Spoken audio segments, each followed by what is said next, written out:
Sri Syam. Hello students, how are you? Hopefully all of you are fine, rock solid. First of all, मैं आप सभी बच्चों को कक्षा 10 उत्तीर्ण करने के लिए, अच्छे अंक लाने के लिए हार्दिक बधाई देता हूँ। मैं एस के मौलिया केमिस्ट्री की इस क्लास में आपका वेलकम करता हूँ। देखिए स्टूडेंट्स, उम्मीद करता हूँ आप सभी अच्छे हैं। कुछ परिस्थितियाँ ऐसी विकट चल रही हैं कोरोना की वजह से कि हमें लाइव फेस टू फेस मिलने की बजाय ऑनलाइन क्लासेज पे आपसे मुलाकात करनी पड़ रही है और अपने एजुकेशन प्रोसेस को इसी तरीके से आगे हम बढ़ा रहे हैं। सबसे पहले है, उसके बाद में सारी चीज़ें आती हैं, इसलिए सभी सावधानियां काम में लेते हुए प्रॉपर गाइडलाइन का पालन कीजिएगा। First of all, 10th class pass करने के बाद आपने जीवन में फर्स्ट टाइम अपने फ्यूचर ड्रीम्स देखना स्टार्ट किया है। कल्पना कर रहे हो, सोच रहे हो मुझे क्या बनना है। एज लाइक कुछ स्टूडेंट्स डॉक्टर बनना चाहते हैं, कुछ नर्सिंग सर्विसेज में जाना चाहते हैं, कुछ स्टूडेंट्स डायग्नोस्टिक रीजन में जाना चाहेंगे, कुछ फार्मेसी रीजन में जाना चाहेंगे, दवा निर्माण में, कुछ स्टूडेंट्स रिसर्च क्षेत्र में आगे जाना चाहेंगे और रिसर्च के अकॉर्डिंग वो DRDO, इसरो, हेल वगैरह जो साइंटिफिक इंस्टीट्यूट्स हैं उनको ज्वाइन करेंगे एज जूनियर साइंटिस्ट। कुछ स्टूडेंट इंजीनियरिंग सेक्टर में, ऑटोमोबाइल सेक्टर में, सॉफ्टवेयर मेकिंग सेक्टर में जाना चाहेंगे और बहुत सारे बच्चे तो डिफेंस में जाना चाहेंगे, फाइटर जेट को उड़ाना चाहेंगे और बालाकोट जैसी सिचुएशन दोबारा क्रिएट हो तो फिर से बम ड्रॉप करके बूम वो बालाकोट का सफाया करना चाहेंगे। आप सभी बच्चों ने कक्षा 1 से 10 तक एक साथ same study, same pattern, same class से आप चलते गए, सभी के सब्जेक्ट्स इक्वल थे। लेकिन आपकी लाइफ में फर्स्ट टाइम कक्षा 10 क्लियर करने के बाद अब आप सभी बच्चों के रास्ते अलग अलग होंगे। कोई X डायरेक्शन में जाएगा, Y डायरेक्शन में जाएगा, कोई Z डायरेक्शन में जाएगा, यानी सबके जो फ्यूचर टारगेट्स हैं सभी डिफरेंट रहेंगे। तो यहीं से आपके रास्ते बनते हैं। फ्यूचर आपका कौन सी साइड में जाएगा, कौन से रीजन में जाएगा, इन फ्यूचर आप क्या करना चाहेंगे, तो सारी चीज़ें कक्षा 10 के बाद आप जो स्ट्रीम सब्जेक्ट सेलेक्ट करोगे उस पर डिपेंड करेंगी। इन सब में सबसे पहली ज़रूरत होती है सब्जेक्ट सिलेक्शन की।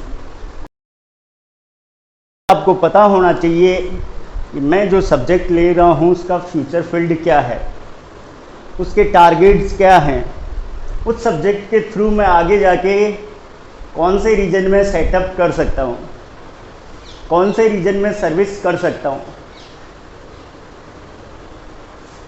तो इन सब के आधार पे हम you can do everything in this world.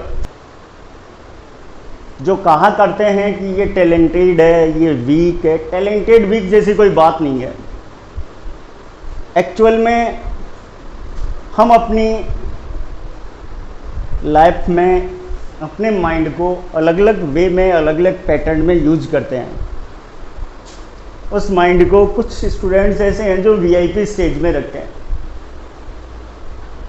और जो स्टूडेंट्स अपने माइंड को VIP स्टेज में रखते हैं वो 5-6 साल बाद में अपना खुद का VIP स्टेटस ही खो देंगे।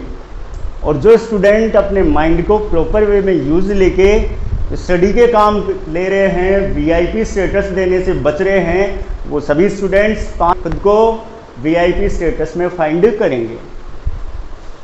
तो देखिए डियर स्टूडेंट्स, अपने माइंड के VIP स्टेटस को चेंज कीजिए।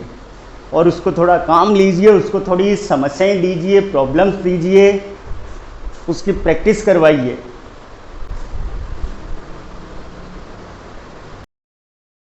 अपने कक्षा 10 पास आउट करने के बाद साइंस स्ट्रीम को अपने फ्यूचर सब्जेक्ट, फ्यूचर ड्रीम के रूप में चुना है, तो इसमें क्या क्या स्कोप्स हैं, क्या क्या संभावनाएं हैं।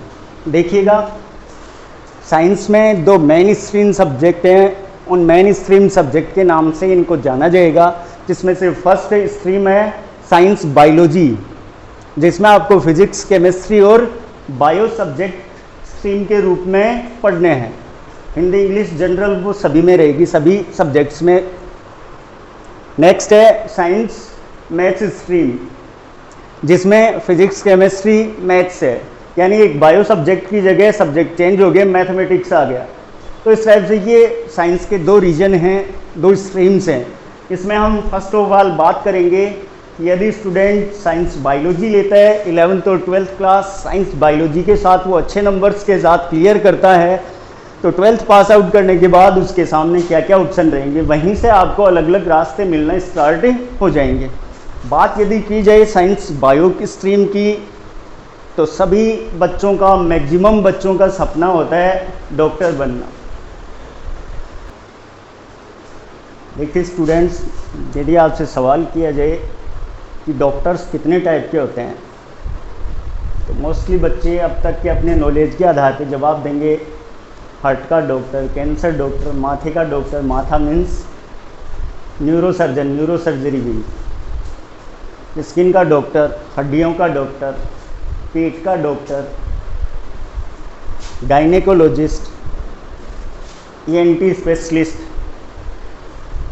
सर्जन। तो ऐसे आप ये कई सारे नाम बताएंगे। एक्चुअल में ये डॉक्टर्स के टाइप नहीं है, ये सभी लोग एक ही स्ट्रीम से निकले हुए हैं, MBBS स्ट्रीम से। ये आगे जाके MBBS के बाद हायर स्टडीज़ करते हैं, तो उसके बाद ये स्पेसिफिकेशन इनका अलग अलग रीजन में आ जाता है। अलग अलग रीजन के अलग अलग स्पेसिफाइड अंगों के, स्पेसिफाइड बीमारी के ये डॉक्टर्स बनते हैं। तो इन सब की स्ट्रीम, मेन स्ट्रीम एक ही है, कौन सी है? MBBS। बात की जाए डॉक्टर्स के टाइप की, तो टाइप्स डिपेंड करता है वर्किंग फील्ड पे और सब्जेक्ट पे, जो सब्जेक्ट वो आगे स्टडी के लिए चूज करेंगे। सब्जेक्ट और वर्किंग फील्ड के आधार पे डॉक्टर्स के 6-7 टाइप हैं, जिनमें से हम इन डॉक्टर्स कोर्सेज की चर्चा करेंगे, तरीका जानेंगे कि आप ये कोर्सेज कैसे कर सकते हो, देखेंगे कोर्स करने के बाद क्या आपका सैलरी पैकेज होगा, क्या भविष्य की संभावनाएं होंगी। अर्निंग सबका मकसद है, लेकिन साथ में सेवा का भाव भी रखना चाहिए। Okay students, first of all ऊपर देखिएगा 1 नंबर पे लिखा हुआ है डॉक्टर MBBS। ये हमारा मेन स्ट्रीम डॉक्टर है, ह्यूमन ट्रीटमेंट डॉक्टर है। हमारा जो इलाज करते हैं वो कौन सी स्ट्रीम के डॉक्टर होंगे? MBBS स्ट्रीम के। ये MBBS डॉक्टर ह्यूमन डॉक्टर है, ये वर्किंग फील्ड हो गया इसका, ह्यूमन का इलाज करेंगे। इसके बाद देखिएगा स्टार्ट में आपको क्या करना पड़ेगा। स्टार्टिंग में आपको 12th करने के बाद कुछ कॉम्पिटिटिव एग्ज़ाम्स देनी होंगी, जिसमें से कॉम्पिटिटिव एग्ज़ाम्स का नाम है NEET and EET, NEET, AIIMS, AFMC। Actual में ये जो कॉम्पिटिटिव एग्ज़ाम्स होती हैं, इन एग्ज़ाम्स में आप 11th और 12th में मेन स्ट्रीम 3 सब्जेक्ट में जो सिलेबस पढ़ेंगे, सेम टू सेम उसी सिलेबस से यहाँ पर इन एग्ज़ाम्स में क्वेश्चन पूछे जाएंगे, यानी सिलेबस आपका चेंज नहीं होगा। 11th और 12th बेसिस पे NCERT का जो सिलेबस है, बुक्स हैं, वहीं से क्वेश्चन ये पुटअप किए जाते हैं। केवल वहाँ पे आपको आंसर देने हैं ऑब्जेक्टिव टाइप में। फ़िलहाल आप जूनियर और सीनियर में 11th 12th में आंसर देते हैं थ्योरेटिकल, लेकिन वहाँ पे आपको देने हैं आंसर ऑब्जेक्टिव। ठीक है, तो आगे चलें। यदि ये तो बात हो गई गवर्नमेंट सेक्टर के एग्ज़ाम्स की। एक है ये BHU बनारस हिंदू यूनिवर्सिटी, ये भी अपना MBBS कोर्स अलग से करवाती। इसके अलावा आपके पास ऑप्शन है, आप इस कोर्स के लिए प्रीफर कर सकते हो आउट ऑफ इंडिया या सेल्फ फाइनेंस। इनकी बात हम नहीं करेंगे, हम कॉम्पिटिटिव एग्जाम्स के अकॉर्डिंग चलते हैं। ये वाले एंट्रेंस टेस्ट है, इनको यदि आप क्लियर करते हो, क्लियर करने के बाद आपको सेलेक्ट मानते हुए काउंसलिंग की जाएगी और काउंसलिंग के बाद आपको मेडिकल कॉलेज अलॉट की जाएगी। उस मेडिकल कॉलेज में आप MBBS का कोर्स करेंगे 5.5 साल तक। ओवरऑल इंडिया लगभग MBBS की 80,000 सीट्स हैं, यानी हर साल 80,000 डॉक्टर्स तैयार होते हैं। ज़रूरत इंडिया की पॉपुलेशन के हिसाब से ज़्यादा है हमें। इन फ्यूचर हम उम्मीद करते हैं कि गवर्नमेंट्स इस ओर ध्यान देंगी और ये जो सीटों की संख्या है कम से कम 80,000 की बजाय ये 3-4 गुना होनी चाहिए सीट्स, तब जाके हम अपनी पॉपुलेशन के हिसाब से मेडिकल सुविधाएं पूरे इंडिया में हर व्यक्ति को प्रोवाइड करवा सकेंगे। अब देखिएगा, यदि आप मेडिकल कॉलेज से MBBS को कंप्लीट कर लेते हैं तो आपका ड्रीम जॉब क्या होगा। MBBS करने के बाद सबसे पहला जॉब आपका है, आप गवर्नमेंट या प्राइवेट सेक्टर में हॉस्पिटल्स में on MO post, MO medical officer, जिसको हम डॉक्टर बोला करते हैं, उसी को मेडिकल लैंग्वेज में कहा जाएगा MO मेडिकल ऑफिसर। तो आप किसी भी सेक्टर में इसको ज्वाइन कर सकते हैं। अब ये ज्वाइन करने के बजाय आप आगे हायर स्टडीज़ के लिए भी जा सकते हैं, PG कोर्सेज भी आगे जाके कर सकते हैं।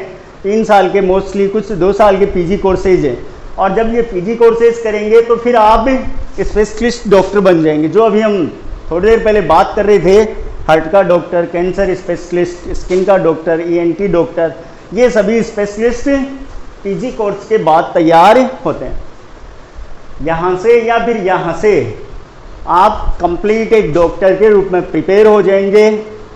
एक MBBS डॉक्टर की गवर्नमेंट सैलरी है 1 लाख रुपीज़। इसके अलावा प्राइवेट सेक्टर में वो प्रैक्टिस करते हैं, क्लिनिक संचालित करते हैं, तो उससे अर्निंग खूब है, लेकिन साथ में सेवा का ध्यान रखना है। तो पैसा, सैलरी, पोजीशन, रेपुटेशन, सब चीज़ इसमें है। नेक्स्ट MBBS डॉक्टर के बाद सेकंड नंबर पे हम चलते हैं BDS डॉक्टर पे, दंत चिकित्सक पे।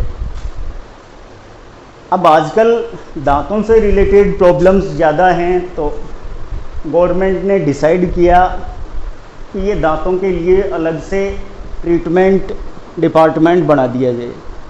तो दांतों की समस्याओं को देखते हुए दंत चिकित्सा को, डेंटल स्ट्रीम को ह्यूमन स्ट्रीम से अलग करके अलग कोर्स डिजाइन कर दिया गया, अलग डिपार्टमेंट बना दिया गया। तो ये जो दंत चिकित्सक होते हैं वो कौन सा सब्जेक्ट पढ़ेंगे, कोर्स करेंगे, BDS। अब ये कोर्स करने का जरिया क्या है, तो इसके बाद क्या करना पड़ेगा, आफ्टर 12th आप नीट की एग्ज़ाम के थ्रू इस BDS कोर्स में एडमिशन ले सकते हैं। नीट के अलावा भी सेल्फ फाइनेंस या किसी निजी कॉलेज, यूनिवर्सिटी से भी आप फीस पे करके ये कोर्स कर सकते हैं। इसमें ये कोर्स आप कर लेंगे BDS का, 5.5 साल का कोर्स है। डेंटल कॉलेज मिलेगी आपको, डेंटल कॉलेज से ये कोर्स क्लियर करोगे। गवर्नमेंट मेडिकल कॉलेज भी हैं डेंटल में, प्राइवेट मेडिकल कॉलेज भी हैं, कुछ यूनिवर्सिटीज़ हैं, यहाँ से आप ये कोर्सेज कंप्लीट कर पाओगे। कोर्स कंप्लीट करने के बाद आपके सामने ये कुछ फ्यूचर ऑप्शंस हैं। गवर्नमेंट, प्राइवेट सेक्टर में आप जा सकते हो, सेल्फ क्लिनिक चला सकते हैं। सेल्फ क्लिनिक में भी आजकल अच्छी अर्निंग है। तो इसके बाद में नंबर 3 पे चलते हैं। ये डॉक्टर है BVSC। BVSC bachelor in veterinary science. Actual में BVSC डॉक्टर किसको कहा जाता है, पशु चिकित्सक को। अब ये बनने के लिए क्या करना पड़ेगा आपको, इसके लिए टेस्ट फाइट करना होगा, नीट। इस नीट में आपको जो रैंकिंग मिलती है उस रैंकिंग के हिसाब से आपको वेटनरी कॉलेज अलॉट होगी। या फिर यहाँ पे हमारा स्टेट लेवल का एग्ज़ाम है RPUT, उसके थ्रू भी आप टेस्ट फाइट करके सेलेक्ट होके गवर्नमेंट सीट्स पर एडमिशन ले सकते हैं, ये कोर्स कर सकते हैं।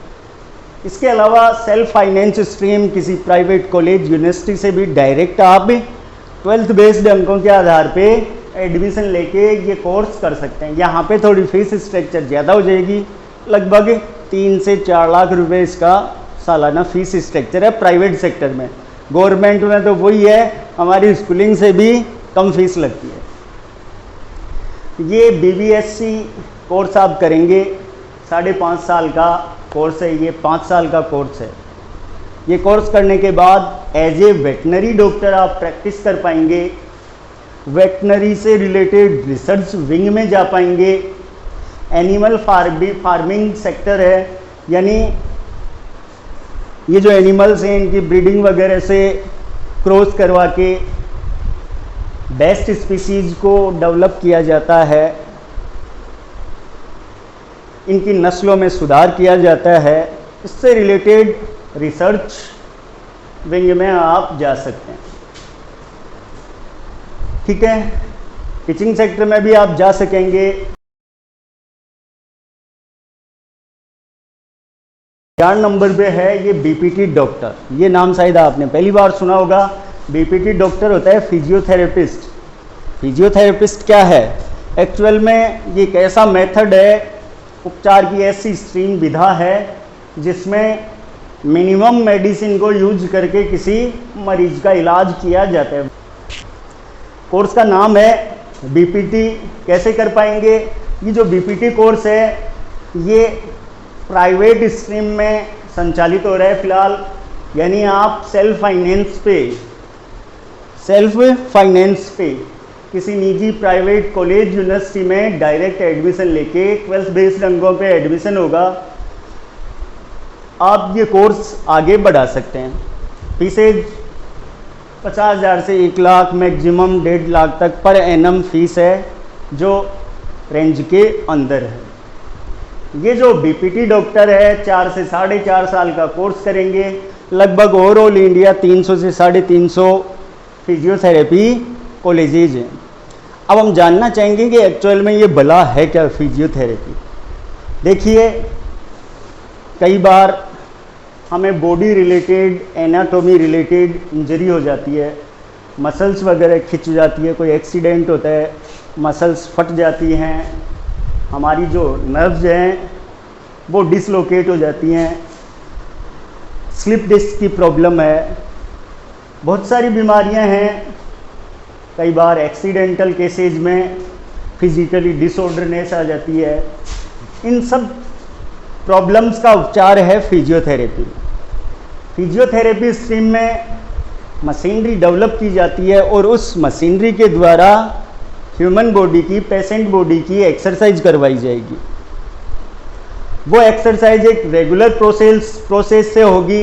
एक्सरसाइज आपकी मसल्स को ऑन नेचुरल पोजीशन पे लाने के लिए करवाई जाती है और ये एक्सरसाइज होगी फिजियोथेरेपिस्ट डॉक्टर की देखरेख में।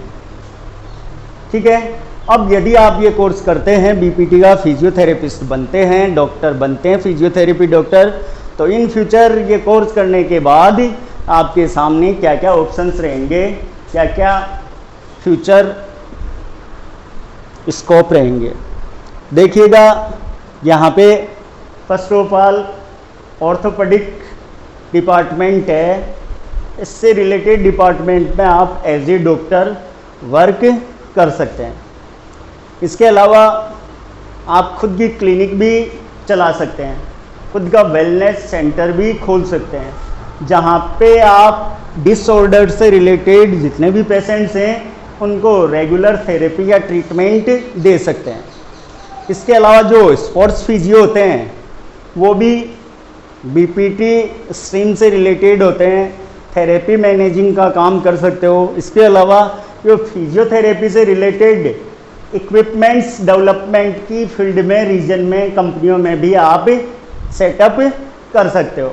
रिसर्च विंग में जा सकते हो। मल्टी स्पेशलिटी हॉस्पिटल्स हैं, बड़े ग्रुप्स के हॉस्पिटल्स हैं, इनमें आप as a physiotherapist consultant work कर सकते हैं। इसके अलावा जो डिफेंस सर्विसेज है, इन डिफेंस सर्विसेज में एक्सरसाइज ट्रेनिंग विंग में आप काम कर सकते हो। ओके स्टूडेंट्स, देखिएगा। तो इसमें डिफेंस सर्विस में आप जॉब कर सकते हैं। एक्चुअल में ये बीपीटी है क्या? Injury, physical disorder, slip disc problem dot dot जैसी कई सारी बीमारियों का वाया एक्सरसाइज इलाज है, ट्रीटमेंट है। बीपीटी डॉक्टर के बाद 5 नंबर पे चलते हैं हम बीएएमएस। एक्चुअल में जो आयुर्वेदिक डॉक्टर होता है, जिसको बोला करते हैं वैद्य जी, ये जो आयुर्वेदिक डॉक्टर चिकित्सक हैं, ये बनने के लिए आपको सबसे पहले फाइट करना होगा 12th के बाद नीट की एग्ज़ाम को। मेरिट बेस्ड नीट परफॉर्मेंस के आधार पे आपको कॉलेज मिलेंगे। इसके अलावा और भी जरिए हैं। एक एंट्रेंस टेस्ट होता है ऑल इंडिया लेवल पे, आयुष एंट्रेंस टेस्ट। उस टेस्ट के थ्रू भी आप बीएएमएस कोर्स में एडमिशन ले सकते हैं। इसके अलावा सेल्फ फाइनेंस का ऑप्शन भी है, जिसमें आप किसी प्राइवेट कॉलेज, प्राइवेट यूनिवर्सिटी से ये कोर्सेज कर सकते हैं। एक इसमें टेस्ट है नेशनल इंस्टीट्यूट ऑफ आयुर्वेदा। इसका टेस्ट ऑर्गेनाइज होता है, उसके थ्रू आप गवर्नमेंट सेक्टर से ये कोर्स कर सकते हैं। सेम पहले की तरह, दूसरे कोर्सेज की तरह ये भी डिग्री कोर्स है, 5 ईयर का कोर्स है, जिसका नाम है BAMS, bachelor in Ayurveda and medicine surgery. और कुछ जगह एमएस का नाम हुआ करता है मेडिकल साइंस। अब ऑप्शंस, जॉब ऑप्शंस क्या हैं? यदि आप बीएएमएस करते हैं तो पहला ऑप्शन है, जो गवर्नमेंट हॉस्पिटल्स हैं उनमें आयुर्वेदिक एमओ के रूप में आप वर्क कर सकते हैं। इसके अलावा अपनी प्राइवेट फार्मेसी या क्लिनिक भी चला सकते हैं। किसी फार्मेसी कंपनी को ज्वाइन कर सकते हैं। जो फार्मेसी कंपनियां आयुर्वेदिक औषधियाँ बनाती हैं, मेडिसिन बनाती हैं, एजे बाबा रामदेव। और भी बहुत सारी फार्मेसीज हैं जिनको आप as a research scholar join कर सकते हैं। इसके अलावा इसमें एक देखिएगा, ये जो डीआरडीओ और आर्मी विंग है, इसमें भी कुछ पोस्ट आयुर्वेद से रिलेटेड होती हैं, रिसर्च रिलेटेड है। बीएमएस के बाद इससे मिलती जुलती स्ट्रीम पे अगला कोर्स है 6 नंबर 7 नंबर बीयूएमएस। यहाँ पे डिफरेंस देखिएगा, यू मीन्स यूनानी मेडिसिन है और एच मीन्स होम्योपैथिक मेडिसिन, यानी यूनानी चिकित्सा पद्धति और होम्योपैथिक चिकित्सा पद्धति से आप ये डॉक्टर बन सकते हो। अब ये डॉक्टर बनने के लिए प्रोसेस क्या है? इसके लिए आप एक एंट्रेंस एग्जाम दोगे, जिसे कहा जाता है आयुष एंट्रेंस एग्जाम।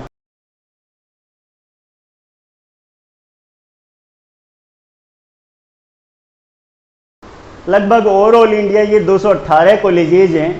यदि बीयूएमएस और बीएचएमएस से आप स्टडी क्लियर करके बाहर निकलते हैं तो इन फ्यूचर आप नेचुरोपैथी सेंटर ट्रेनर के रूप में वर्क कर सकते हैं। खुद का नेचुरोपैथी सेंटर डेवलप एस्टेब्लिश कर सकते हैं। गवर्नमेंट हॉस्पिटल में एज ए यूनानी मेडिकल ऑफिसर और एचएमओ के रूप में अपॉइंट हो सकते हैं। प्राइवेट क्लिनिक चला सकते हैं और फार्मेसी मेडिसिन से रिलेटेड जो रिसर्च वर्क हैं वो आप ज्वाइन कर सकते हैं। ठीक है स्टूडेंट्स, तो कुल मिला के ये आपकी 7 स्ट्रीम्स हो गई। 7 स्ट्रीम्स के डॉक्टर हो गए, उनका फ्यूचर हो गया। तो जब हमें सब्जेक्ट सेलेक्ट करना है, आगे रीड करना है, तो आपके माइंड में इनकी इमेज क्लिक रहनी चाहिए, हमेशा फोकस रहना चाहिए।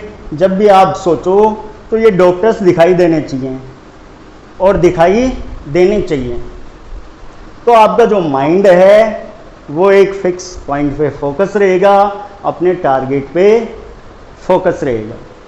और माइंड यदि आपका अपने टारगेट पे फोकस रहेगा तो आपकी सक्सेस को कोई भी नहीं रोक पाएगा। ओके स्टूडेंट्स, आगे चलते हैं। ये डॉक्टर्स के बाद में कुछ पैरामेडिकल कोर्सेज, डिग्री कोर्सेज और हैं बाकी रह गए।